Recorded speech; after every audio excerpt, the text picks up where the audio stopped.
আসসালামু আলাইকুম, আমার নাম আয়েশা বিনতে হাবিব ফালাক। আমি প্রে পাওয়ার কর্তৃক এক্স ফ্যাক্টর পরীক্ষায় ফার্স্ট পজিশন পেয়েছি। যখন আমি পরীক্ষা দিলাম এবং পরীক্ষার রেজাল্ট পেলাম, তখন আমার কাছে অনেক আনন্দ লেগেছিল। I just loved it. আসসালামু আলাইকুম।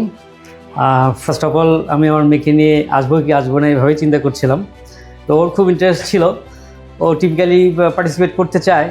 আবার ওই দিন ওয়েদারটাও ভালো ছিল না, আমারও আসতে ইচ্ছে করছিল না, বাট ওর ইন্টারেস্ট অনুযায়ী আসলাম এবং ও পরীক্ষা যেভাবে দিল আমার কাছে মনে হলো হয়তো এত ভালো দিয়েছে বলে আমি মনে করিনি। বাট ফাইনালি যখন ও রেজাল্ট পেলো তখন অবভিয়াসলি বাসার সবাই অনেক আনন্দ পেয়েছে।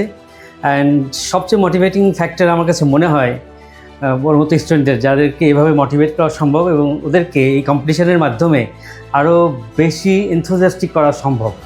তো আমি actually thanks to this coaching centre.